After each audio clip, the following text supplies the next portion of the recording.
We'll get started. So welcome to the session today, to our Mind webinar series.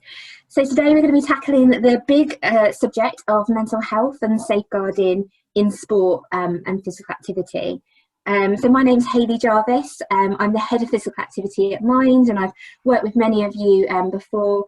Absolutely thrilled to be joined by Nicola Dean from the Ancraft Trust, who's our expert partner.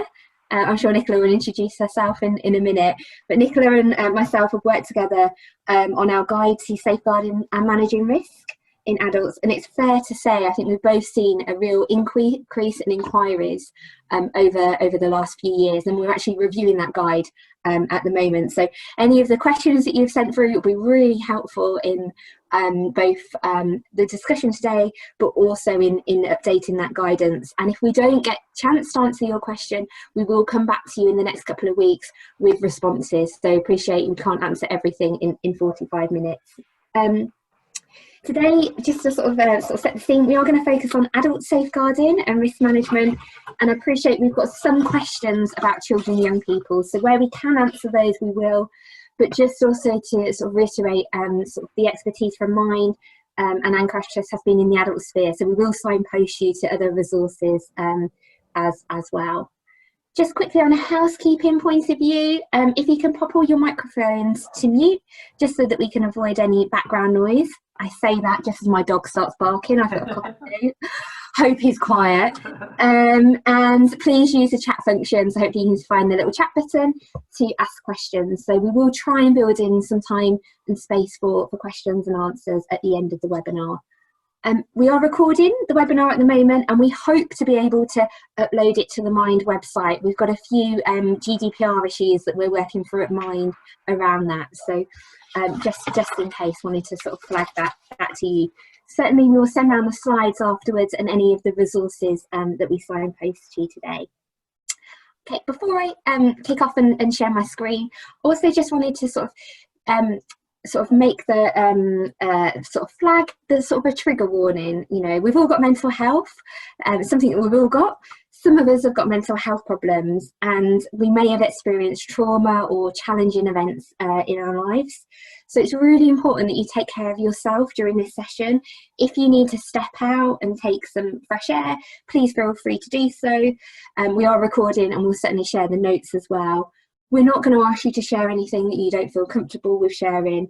And really, yeah, I'd want to just really encourage you to take care of yourselves.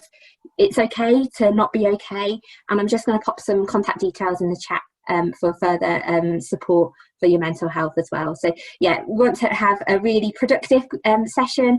We've got some case studies that we're going to share with you as well, and hopefully we'll get you in for some discussion on those and answer some of your questions. Before we kick off, anything from Nicola that you'd like to say?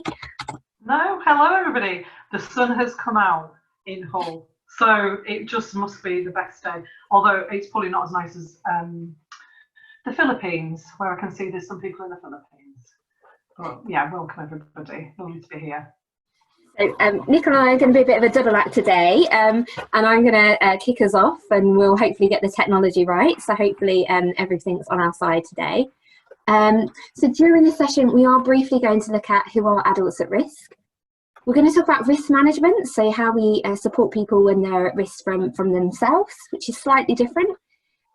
Most importantly, we're going to spend time working for a couple of examples, scenarios that have actually come up that Nicola and I have both dealt with. We're going to talk about boundaries and when and how to break confidentiality, because we know it's this big grey murky area. And towards the end we will identify the further support available and hopefully have some time for some Q&A. So we'll do our best to rattle through the slides, because we know that's what lots of you are here for. And before we kick off, I'm sure lots of you have seen the duty to care, so the 5 pillars and the need toolkit from UK Coaching. But I just wanted to sort of remind us that we've all got a duty of care, whether that's as coaches, developers, facilitators, and managers. And for us, I think we welcome and wholeheartedly support the duty to care agenda. And the toolkit equips coaches with the knowledge and skills to provide great coaching to others, as well as supporting them to look after themselves. And that's really important there's no help without mental health, and we really need to look after ourselves to look after other people. So it is about being person-centred, and I guess today sort of really contributes to that, as we're looking at two aspects of the duty to care during this session. We're also really thrilled to be part of the Mental Health and Elite Sport Action Plan review. So many of you will know we work at grassroots, but we also work at the elite end and supporting that work. So just really sort of brings all of that together. So I'm going to sort of pass you over to Nicola now, if that's okay, to talk through adults at risk. Hi everybody. Yeah, as Hayley said, I'm the Safeguarding Adults in Sport manager for the Ancraft Trust.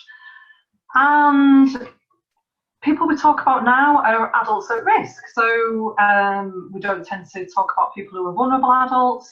So legislation's changed, and the term across all home nations would be an adult at risk.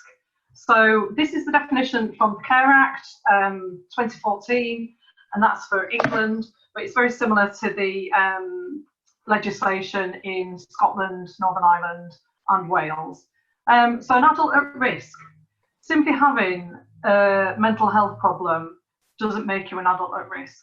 It means you've got mental health problems, and you may have care and support needs that are part of that. So the adult at risk, this is a definition for if we're thinking about, does this person need help with safeguarding? So the first step is, have they got a need for care and support? And that's whether or not the local authorities meet any of those needs. So there could be people with mental health problems who are not getting support for them, but they do have care and support needs. So the next bit is, are they experiencing or are they at risk of abuse and neglect? So they've got care and support needs, and then are they at risk of abuse or neglect? Are they experiencing it? And actually, if you've got mental health problems and you're at risk of abuse or neglect, you might be able to sort it out. You might be able to get the help that you need and do it for yourself. But then the next step is, as a result of those care and support needs, they're enabled to protect themselves from either the risk of or the experience of abuse or neglect. So it's like a three-step approach. So when people contact ACT and ask for help with safeguarding adults, and we're thinking, actually, is this an adult at risk? These are the questions that we'll be asking. Do they have care and support needs? Are they at risk of or experiencing abuse and neglect? And do they need some help with safeguarding? So it's really worth having that in mind, that three-step approach. And then safeguarding adults is underpinned by a lot of principles. And the one right in the middle is safeguarding adults is everybody's business. So anybody here who's done safeguarding children's training, there's the phrase safeguarding children is everybody's responsibility, and that came from some serious cases in the 2000s in Britain. So in safeguarding adults, we talk about safeguarding adults is everybody's business. So it's for each and every one of us to think about, is this a safeguarding adult situation? And if it is, do something about it. But safeguarding adults, there's lots of other little words around there. It's underpinned by our human right to be safe. So it's human rights legislation. And safeguarding adults legislation builds on it. So the laws build on our right to be safe. It places the person at the centre. So Hilly's already said that about being person-centred. That is completely about safeguarding adults. And it assumes that people have the right to make decisions if they're given the right sort of information. So safeguarding adults is all about making sure people understand what's happening, and we understand from them what they want. So it's very much about people choosing outcomes for themselves rather than doing two. We don't do safeguarding to people. We do safeguarding with people, so it's person-centred. There's a lot of talk in safeguarding adults as well about prevention, and again that's really similar to safeguarding children, where prevention is absolutely at the core, putting things in place before things happen. But there's also the element of protection, getting involved when we do need to help to protect people. And then there's a phrase of well-being. So people will be familiar from that with, just as you know, I'm going to promote my own well-being. What does well-being mean to me? It means something different to me that it does to Hayley. And well-being is a really golden thread through safeguarding adults. And the legislation in Wales is actually the Social Care and Wellbeing Act. So for them, it is threaded right through. So if we're looking at safeguarding adults, we really should be thinking about the well-being of that person. That should be at the centre of it. So no action should be taken that is going to impact negatively on somebody's well-being. So yeah, doing nothing is not an option. Safeguarding is everybody's business. So there you go. There's a little whistle-stop tour for safeguarding adults. And we're going to go back to this because we're going to look at a case study, and we'll put this into place, looking at the definition and then thinking about the principles and how could we apply them. Fantastic. So I guess I just wanted to ask a question about your policies and procedures, not to Nicola, to everyone else actually. You're let off the hook. Lots of the policies thinks about protecting people from harm from others, but what about risk from harm to self? So from self-harm or thoughts of suicide. Just interested if anyone's got that in their policies. If you want to pop in the chat or want to unmute yourself and sort of jump in, it's great if this is interactive, but just really interested to get you to think, where does that sit? So risk from harm to self in terms of your policies and guidance. Anyone feeling brave?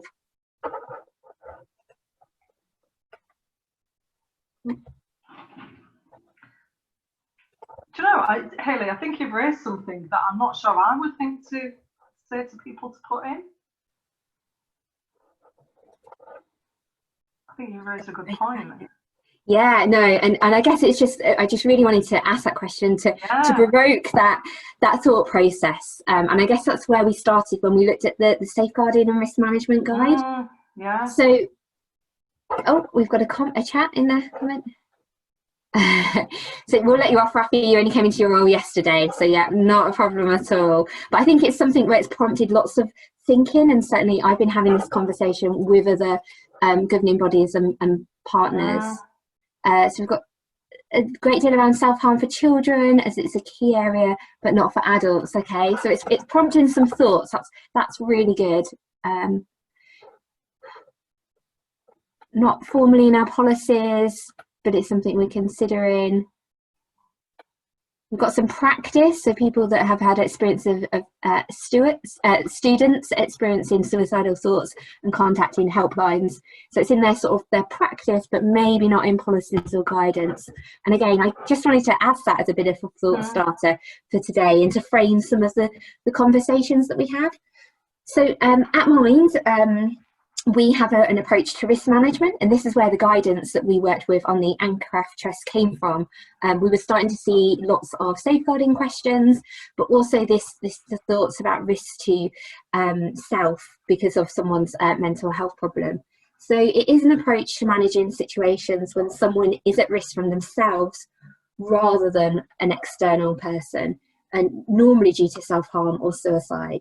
And for us, this is really balanced with the active support to help someone whilst them having free choice. So we always take into account our commitment to empowering people to making their own decisions and to take action for themselves. So it's a really big topic, and it's something that I guess it's really important that you explore as an organisation, because when you're thinking this through of where do you stand, so we're talking about, you know, are you going to break confidentiality and for someone who's self-harmed or has talked about suicidal ideation, where does your tolerance sit around helping them seek support themselves, or whether you're going to break confidentiality straight away. So some of this is really down to your organisation's values, your policies and procedures. And it's really important to note that if you're a statutory body, you may have a legal obligation to report risk of harm to self to the authorities. So there's slight nuances depending on what type of organisation you are. But also it depends on where you are on your skills, knowledge and your experience of your staff in relation to mental health.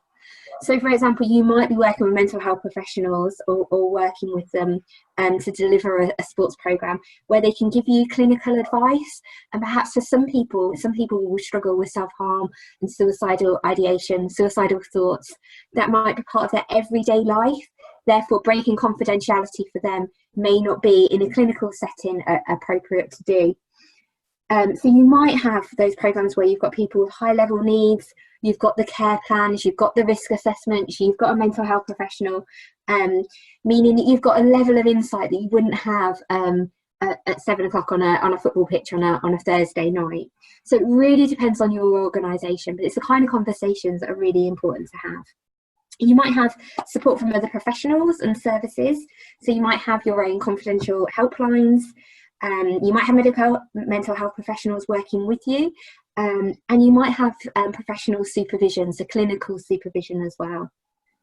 Again, other things that come into play when thinking about your stance on this is the out of calls, out of hours on call. And emergency procedures that you have. So is there somebody else in your organisation that could support someone to make some of these difficult decisions? So we're going to sort of explore some of the themes and tips, but just really wanted to sort of introduce this idea of risk management being around risk of harm from themselves. And really to sort of encourage you to have a think about where that sits in your organisations. Do you have any policy or guidance around it? What are your procedures so far? Has it been an issue? But certainly something that you might want to formalise going forward. Okay. But what we wanted to do before we come back to some of the theory was just really bring this to life for a couple of scenarios. I've just spotted the chat. Lovely. Just checking if there's anything I need to answer there. I think we're okay. Mountain training, we tend to think of adults as being responsible for their own mental health, but it's something I thought about from experience of supporting one who clearly wasn't taking good care of their own mental health. Felt there was no process that could help her, and it's a difficult area to think through. Definitely agree, and I think some of the case studies we're going to introduce and we're going to work through together will hopefully help with some of these. Okay. So I'm going to kick off with a scenario that I've supported an organisation with. So it's based on real life. We've obviously made it anonymous. And really be great as we go through to get your thoughts and some discussion on how to tackle this, and then we'll end by telling you about what we actually did and got a couple of scenarios. So in the first one, we've got an adult club member who has been displaying erratic and challenging behaviour, including inappropriate language, suspected drink driving to training, and threatening behaviour towards the committee. On one occasion, the police and adult services were called, resulting in that person being sectioned their mental health under the Mental Health Act. The individual has a history of severe mental health problems, but does not accept that they have periods of illness and does not take responsibility for their behaviour. So you can understand this is a really tricky issue that a club was dealing with, so a voluntary club, and they'd got in touch with their national governing body, who in turn worked through this with ourselves. Okay, so the safeguarding lead at the club has been supported by the NGB welfare lead and has tried to balance being supportive with the individual for their welfare with the impact it's starting to have on the rest of the club. So you can see this is, really draining on the club, the other members, other people that are involved are being really impacted on this situation. So the individual has been suspended from the club and they're seeking advice on next steps. So it's quite a big issue, and this is probably one of the ones quite down the extreme end that we've dealt with. Okay, so we've got a couple of questions. We'll work through one by one. So how do we feel about this individual? Do we feel they're an adult at risk? So if you want to pop in the chat box, if anyone's feeling brave and wants to unmute themselves.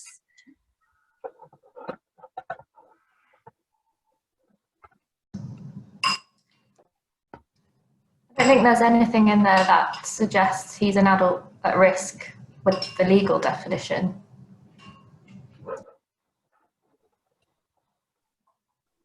Sorry, pardon?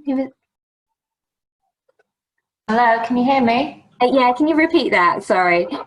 I don't think there's anything in the scenario that's suggesting that he would fall within the legal definition of an adult at risk. Okay. I'm not sure that I agree with that, because I think that they are at risk of hurting themselves and or somebody else.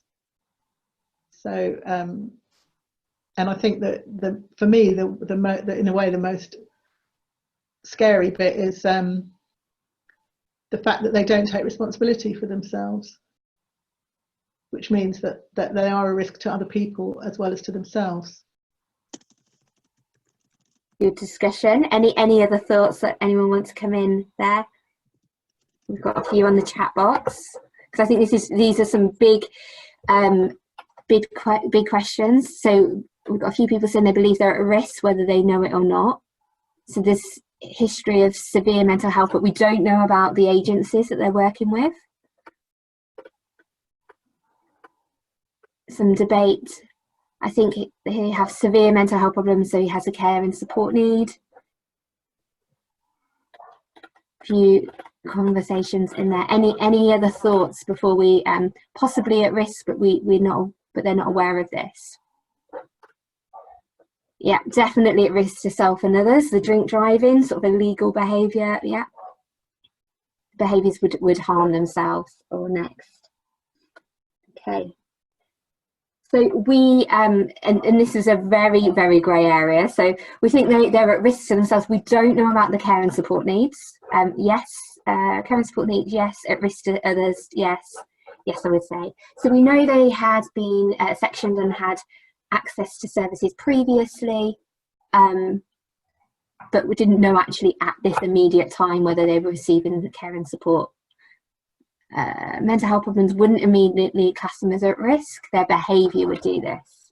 Okay, so anyone got any thoughts about what steps the club could take? So as a way of trying to manage and diffuse this situation, they temporarily suspended the individual. Any thoughts around what they could do? Because obviously we're concerned here about the risks to themselves and to others.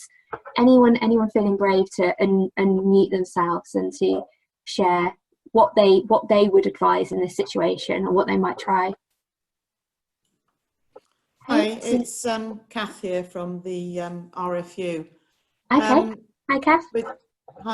With this particular history, I would make a call to the local adult safeguarding board and have a conversation with them, just to give the history, obviously no names basis, and seek advice from them in this situation. Definitely, that's a very sound piece of advice. Anyone else got anything else they would add to that, or consider in the club itself as well as getting that professional advice? It's very complicated grey areas, aren't they? So yeah, we've got seeking advice from adult services, links to professional organisations. So I like Simon's comment around talking to the individual. Why do they enjoy coming? What do they like the most? So taking a very person-centred approach. Anyone got any other thoughts? Suspending the player could take away their safe place. I think that's a really good argument, and I think that's really important. So in this instance, it was done as a temporary measure, and actually one of the interventions that was put into place was around having a behaviour contract with that individual, because the behaviour that they were seeing was in response to their mental health problems. So rather than banning them for life, really, really important that this was their safe place, and this person did want to get involved in the sport. So talking about signposting, setting up meetings, talking it through, talk to the individual, build a contract, so between the player and the club about expected behaviour. So yeah, in this instance, this was, from my understanding from memory, referred to the adult safeguarding board and to local services because of the concerns about this being an individual at risk. But also it's really important to see that behaviour in the context of that's the behaviour and that's not the person. This is part of their illness and their mental health problem. So in this situation, there was a number of tools that supported. So the outcome was having that individual meeting with the welfare lead, but also with the individual, suggesting things like wellness action plans. Some of you might be familiar with, which are action plans that we can all have. We can use them in a workplace setting. We can use adapted versions in a sports setting around trying to help support that individual to be part of that club. So what does it look like when you're well? What does it look like when you're struggling? What can the individual do, but also what can the club do as well? So that was one of the tools that could have helped in this situation. Also working through that code of conduct. So where code of conducts don't exist, introducing them as a way to differentiate the conduct, the behaviour from the individual. Some good debate I'm seeing popping up around it being a fine line around the individual taking responsibility in the club, and Nicola jump in at any point if because this is a very murky one, but what we felt, we did support this one through our safeguarding, but also for our legal teams. We were quite clear that we couldn't provide mental health sort of legal advice on this, but it's a real balance because this individual is covered under the Equalities Act due to their ongoing mental health problems. So it's really important that our response is balanced and proportionate. So we're managing the individual, but we're also managing the fact that this is a club, and all of the clubs, as we know, are run by volunteers. So the club has a duty to provide reasonable adjustments, but also we need to safeguard everyone in it. So it's this constant tug of war. So what we did, as I say, is the behaviour contract. So having a meeting with that individual to really set out the reasons for the initial suspension. So it's real clarity. And for anyone that does struggle with their mental health knows that your brain can get very foggy, and you know, people often don't know their behaviours, don't know what they're doing at that time. So to have that conversation in a really calm manner to understand what's happened, but also to try and outline the impact that it's had on the other people in the club, and then looking at a behaviour contract. And in this situation, we discussed setting a defined trial period or probation for that kind of reasonable adjustments. It's really important these things are reviewed and people can change, and that's really important as well. And so, you know, the club could have decided on going on the lifetime ban, but it's really important, as I say, that we differentiate from the behaviour and the individual. I think from memory, this individual then left that club, if I remember rightly. But it is that real balance. We've got some really good, I'm just looking at the comments. So we've got, if they've been abusive towards the committee, then does the individual want to be involved with the club, and what would their reaction be to the behaviour contract? And that's true. So I think if I remember in this situation, the individual actually left that club, but it's tools that you can use to have that conversation. I think what comes through as you're speaking is you put the person at the centre.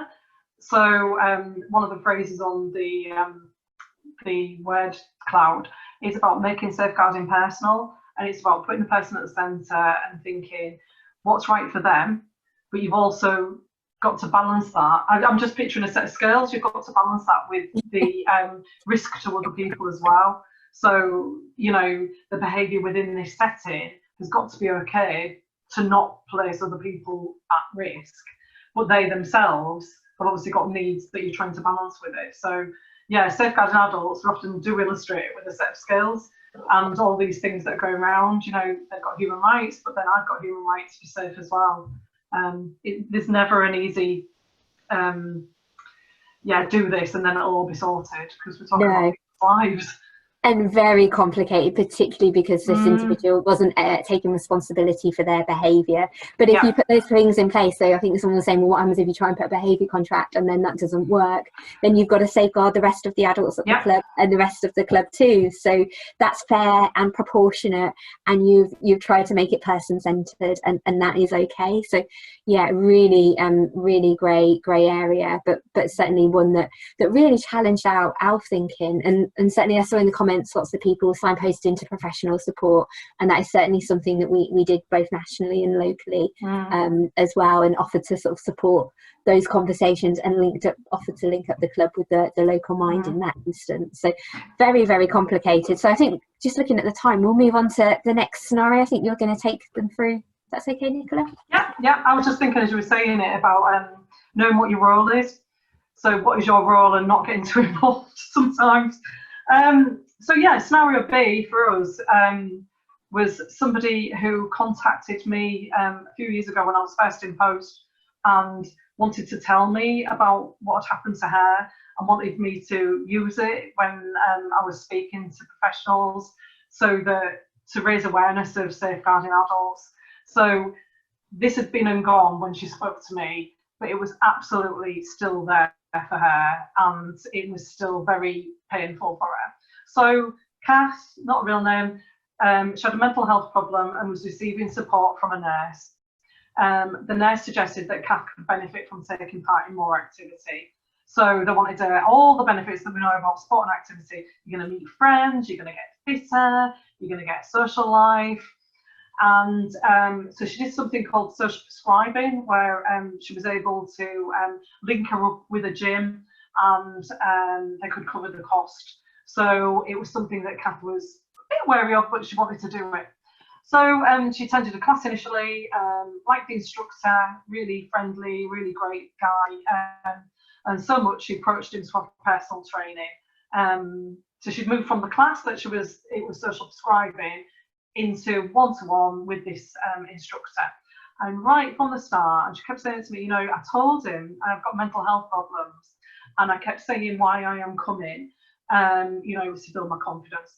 And he said, oh, don't worry, I've got a family member, and they've got mental health problems. So yeah. And over the next 6 months, Kath really enjoyed the session. She really felt like she got on well with him. And over the 6 months, she gave the instructor £6,000 in little bits over time to help his business. So the question's really, you know, the first thing to ask you is, do you think Kath's an adult at risk? So I'm just going to leave it there for you to think and just comment. Ah, yeah, so somebody's already saying, is this financial abuse, or does she have the right to make that choice? Yeah. Yeah, and yeah, we've got it. Rap is saying, you know, is the instructor grooming her and grooming others? So yeah, thinking back to the 3-step approach, does she have care and support needs? Is she being abused or likely to be abused? And then does she need help with it? So I think, because they're reading support, they may not necessarily put you in an adult spot. That's a lot of money for personal training. It's certainly a lot of money. The money could have been. So yeah, mental capacity. Did she have the right to do it? Did she have the right to give in the money? Did she give it willingly? Yeah, people say she's a dodgy instructor. So some really good thinking. Oh, adults may make unwise decisions. Totally. So thinking about the Mental Capacity Act. So if anybody's really interested in safeguarding adults, think about that as well. And one of the principles of that is that I've got the right to make an unwise decision. Someone might say, oh, actually, that's a bad idea, giving that instructor £6,000. But I might say, oh, no, that's my choice. I want to give him £6,000. That's it, you know, that's fine. Yeah, so pointing to the fact that there's a nurse supporting her and that she has got care and support needs. So I'm going to tell you what happened because I'm aware of the time, and yeah, the debate could go on about this really. she wanted to she wanted to discuss this because it did actually go into a safeguarding situation. So the question is, what steps could the club take next? The club didn't actually know about it. So the gym that she went to, they didn't know, and they thought it was all going really well, but nobody actually asked her, how's it going? So they could see it, she was doing it, and then it was when she had a meet up with the nurse who asked her, how's it going? And she said, oh, I was saying, oh yeah, it's really brilliant, blah, blah, blah. And she said, oh, and the nurse said, but how is it going? And she said, oh, actually, I've been giving him £6,000 and I feel a bit upset about it. And she started to cry. So that was it. That was the break. And she did feel like, she had given him it willingly, but she was obviously upset by it and was wondering, was it right? So at that time, she was questioning it, was it right? And so the nurse was asking her, what do you want to happen next? And so they were using the, thinking about the tools that you can use. The nurse was using their safeguarding adults policy and procedure. So having that in place and thinking, could this be an adult at risk? Do the local authority need to be involved? Can we sort it out ourselves, or do the local authority need to be involved? And actually, the local authority were involved. So the nurse was able to speak to Kath and say, would you be okay with me referring it in through to the local authority? I think that this is a safeguarding issue. And Kath gave consent. So I could go through lots of scenarios about giving consent, but she did give consent to that. So the nurse was able to speak to the local authority and to refer the issue into them. So they were using making safeguarding personal. This is starting with the person. What does she want? So she was able to say what she wanted. She wanted to still go, take part in a gym, but she didn't want to be giving him any more money. And it had started with just a small, somebody mentioned the word grooming. It had started with something very small about, oh, I'll get some new business cards, but I haven't quite got the money, and she paid for them. And then it ended up with, oh, I think I'm going to have a payday loan, and she paid for that. So it started off small, got bigger and bigger and bigger, through to a few £1,000s in the end. So yeah, she was able to say she wanted to still be able to go and take part, but she didn't want it. She wanted to be stopped for her. She wanted to be able to say no. And then when she was talking to the safeguarding team, she said, well, actually, I'm not sure that this was right for me, really. And what if he does it for other people?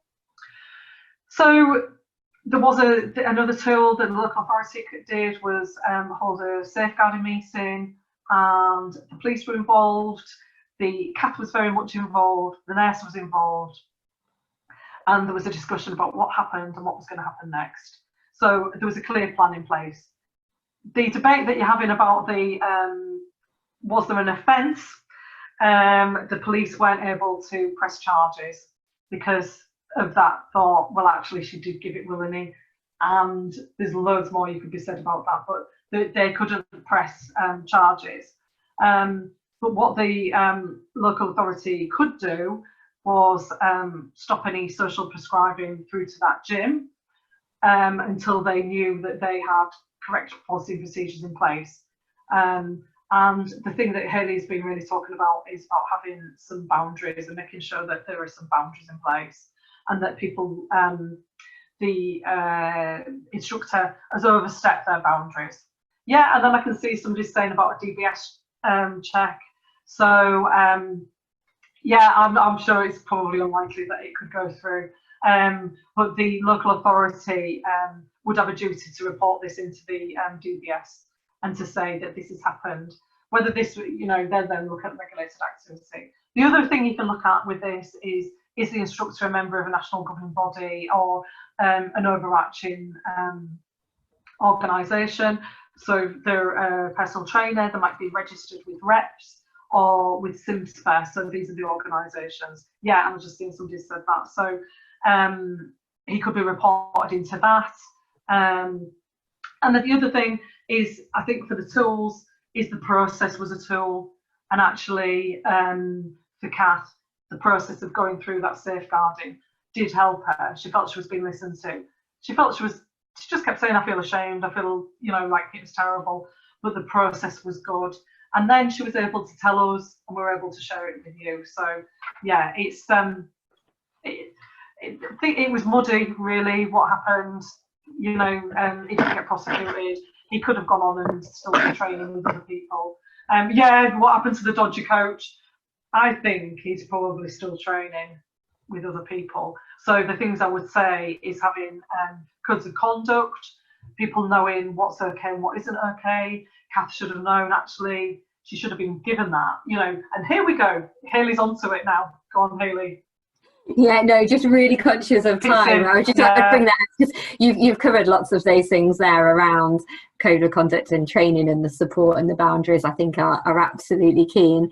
Oh, we should have had longer for this webinar. I think we could have some amazing debate. So I'm just going to whiz through a couple of the slides, if that's okay. Nicola, just jump in if there's anything because I'm conscious you'll want your lunch today as well. But certainly the boundaries, I think, are absolutely key in empowering individuals around what they want to happen next, and that being person-centered approach. And of course, we're going to say that at Mind, but I think that's really, really important. If it's all right, I'm just going to quickly jump to how we take confidentiality. And some people were asking around training around this, and certainly in the guidance that we put together, this is sort of how Mind would approach it, and how we've worked with the Ancraft Trust to look at what might be appropriate in a sports setting, but really important for you guys to think about your organisations. And these are some points where we would encourage to break confidentiality. So we're talking about contacting someone outside of the sport.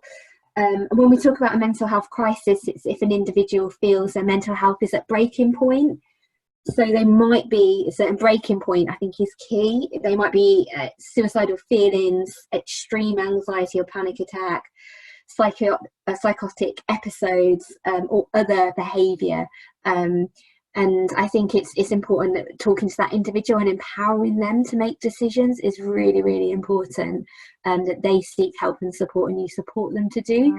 So there's more about this in the guide, but certainly we got asked about training. And certainly there was specific training around applied suicide intervention, Zero Suicide Alliance. We'll follow up on the links with this, because I'm conscious of the time. So I'll hand back to Nicola. So a lot of people already know us, but we're the Ancraft Trust. There's our website. We can support around safeguarding disabled children and young people, safeguarding adults at risk in general, and then adults in sport and activity. So follow us on Twitter, subscribe to our newsletters. We're doing an annual monthly newsletter about safeguarding in sport. So keep in touch, and if people have got things that they want to talk through, we can't case manage, but we can signpost you into it. And anything with mental health, of course, we will signpost into Mind, but we can signpost into other settings as well. We've got lots of stuff on our website, free templates that you can download. So yeah, thanks. Oh, and then, there's some stuff. So we've got the guide that we did with Mind, but there's also the NSPCC, Child Protection Sport Unit, loads and loads of resources. And then the National Suicide Prevention Alliance guidelines. So have a look at them. Anything that you've got questions about, get in touch with us. I'm conscious that 45 minutes absolutely flew by, and I think it was just as we get going on the safeguarding and risk management, and definitely urge people to take a look at the guides. I mean, certainly I'm okay to hang on for a little bit longer if there's specific questions, but I think just to reiterate, there is support available. It is such a grey area. Likewise, Mind can't case manage any situations, but certainly it's a learning opportunity for us, and we work closely with our safeguarding and our legal team. So when there's been some really sticky conversations, like the example, my scenario B, we've worked through those and come back with some guidance around them. So if there's any burning questions that people have, case studies are helpful for exploring. They really are, aren't they? I often talk about, this is a 3-step approach, but to have a case study to pin it to is something so much better, really. I certainly enjoyed the one that you were talking about, Hayley. Likewise, and there's so many more, so I guess certainly that's great. Some nice feedback on the slides. I'm conscious that we've run over, so those are our contact details. You can contact Nicola and the team, or ourselves, our Mind Physical Activity team. Take a look at the resource. We'll come back on the questions, but if you've got any specific areas or grey areas that you think we should be looking to address in our guidance, actually it's really timely as we update those resources. So I'm certainly very happy to stay on after we finish officially in a second, but just want to say a huge thank you for everyone that joined. A huge thank you to Nicola for your expertise, and it's always a pleasure to work with the Ancraft Trust. Oh yeah, thanks Hayley. Same for you as well. Everyone should sorry. I was just going to say, some people are asking, can they get in touch about writing policies and procedures? Yes, please do, because that's one of our big things, is get a safeguarding adults policy and procedures in place so that people know what to do. And it's part of that prevention, isn't it? You know what to do when things do crop up. Fantastic. Yeah, and certainly as I say, send through those sticky questions. We can't necessarily help in the immediate, we're not an emergency crisis service, but if it's something you want to work through, a longer term issue, or something that we can build into future workshops and resources, please get in touch. It's tough times, there's a lot of change, a lot of uncertainty. Yes. Really important that you take care of yourselves and do one thing for yourself. If you've not seen our World Mental Health Day campaign for the 10th of October, why wait till World Mental Health Day? You should do at least one thing for yourself every day. So thank you all for joining, and take care. And if anyone wants to stay on and ask any questions, welcome to stay on. We will be here for a little while. So sorry it was short and sweet. Thank you. Thanks, guys. Thank you.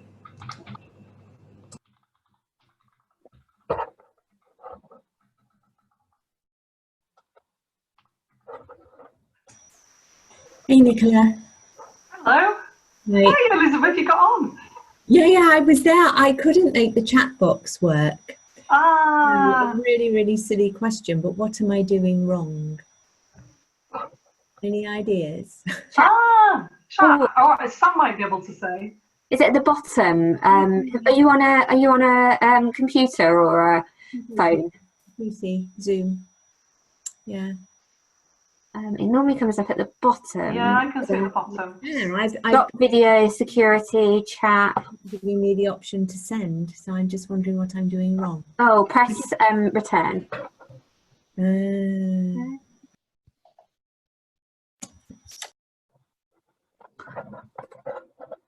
In the meantime, anyone else that's stayed on got any questions for us? I've got a question, Susan Lightman. We had a particular difficulty with someone who's got Asperger's syndrome, and we found it very difficult to find any way to mediate the conversation with the club. We tried various places, but no one really seemed to be able to help us. And we were very conscious that there are particular needs for a person like that. So it's no good just having a normal mediator, because if they don't understand how people with Asperger's work, it wouldn't help. And we just found it really hard to find someone to assist us. And I just wondered if there were any, the Asperger's Society didn't really help. Nobody really helped. Oh goodness! And did you try the National Autistic Society as well? Yeah, and we just had kind of quite a lot of difficulty trying to find someone who could resolve the issues. And yeah, and it's really sad, because I think they would have benefited a lot, but we just couldn't get past that. It was like a roadblock, and we just couldn't get past it at all. Do you know, often the best people to help are the people who know the person. So whether the individual had someone he'd worked with in the past, or I've sometimes, somebody from college, or was there a nurse involved? Often people slip under the radar for social services, so there isn't a social worker involved, but they're the people who I've found work best. Or they might have been under a learning disability team, maybe not, but for me it would be exploring with them Right. And maybe if you can get permission to talk to their family as well, is there anybody who's been involved with their life who you could ask to help? That is a brilliant, really brilliant idea. Okay. I mean, the difficulty with him is he's very high functioning. He's doing a PhD. Yes. So, which is quite often an Asperger's issue, I know, because my daughter has it, so I know a bit. But yeah. Whether he'll allow you to do that, that's the other thing. That he may say, I'm not interested actually. I don't want any of this, thank you. So it's balancing that out as well, isn't it?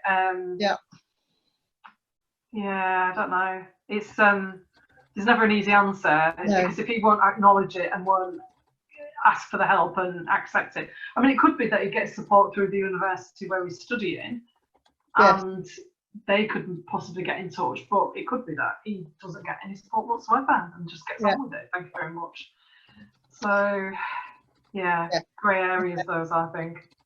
And I think somebody's asking about annual seminar. Yeah, we are doing an annual seminar. Thanks, Shirley. We're doing one with the CPSU at the minute, and it's been limited to people who work for a national governing body or an active partnership. So they're the invitations that have gone out.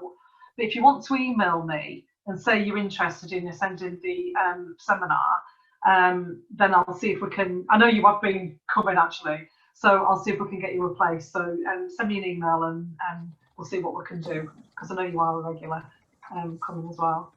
Thank you. Yeah, you're welcome. It's next Tuesday, so it's quite quick for the turnaround, but try and get Okay, thanks. Fantastic. Any other questions for people that are still on the line? Hamish, we're messaging about signposting. Fantastic. Yeah. No, What thanks. sport are you from, Hamish? I currently work for the RFU, but unfortunately we've just had a restructure, so I've got until the end of November. But my question. Oh, listen, don't worry. Listen, there's bigger things in this world at the moment. Great work today, team. It was just about. It's a real hot topic at the moment, and especially around like males. And obviously, there's a lot of big sports that have, had some high profile mental issues. But it's a real fear for me that people are going. I was going to the chat that we can't assume anything, and I always signpost going to ask the right help. And there's a lot of organisations that are going out there now, starting up their own We Trust and mental health things. And are you guys the overriding umbrella branch organisation for mental health? Because there's a lot of, so I work in rugby union, and different clubs are setting up their own mental health based on, there's been a suicide, say, in a sports club, and I presume there's other sports that have got the same thing. But I'm just very mindful that it doesn't get away on us, and we're almost trying to all do similar things, but making a bit of a hash around the book. So I just wonder if this. Great question. So I guess we are the leading mental health charity, and then we've got 120 local minds across England and Wales. They're independent charities but work closely with us. So we're funded by Sport England for lots of this work. So certainly we've got signposting on our mind.org / sport pages. We've got lots of signposting, resources, toolkits, training. We're still in September, so our training that we've written with UK Coaching is still available free till the end of the month. So if they get on sign on now, they can access that. And I agree, there's some really good practice. So I think that's where we recently, about a year ago, set up regional networks. So to bring together sport and mental health organisations on a regional basis. So as a national team, you can imagine we're getting stretched in every direction, and it was about to bring some support and structure. So those clubs, and I can think of a couple that I've had some really good chats with that are doing some great work, but there is a risk that you can go into this, and if you don't manage it well, it can be really dangerous as well, as we've talked about. So we've got lots of tools and resources on the line online, but also the networks could be a good point of call. I suppose it's probably for myself that we're signposting almost like a overriding arch, like say the NGB, sort of like making sure that you sign up to mine, and also like a accreditation that are actually doing what the right, and it's almost like that if I've got any questions, I know we go to our safeguarding manager and she was on, and we pass it up, but I don't know if clubs are aware of that, and if they've got that safety net of, say, almost like a link with you guys, and then I feel a lot more safer, I suppose. That's what I'm trying to say. So yeah, so we certainly have an e-newsletter. We've got the regional network hubs, and I think that's sort of the vehicle. But certainly, yeah, take a look, and happy to chat offline about our wider support offer. I think Sam's just put the e-learning and the links all in the chat there. For us. So yeah, there's lots of support out there, and it's not saying that everyone's got to work with Mind, because there's other organisations. We work closely with Rethink Mental Illness. There's Rugby League have State of Mind Sport, which is brilliant work, and we all actually come together in a sort of a mental health sports forum. So we're always sort of sharing that best practice as well. But great, take well a look done. at the link. No, thank you. Right, no cool. problem.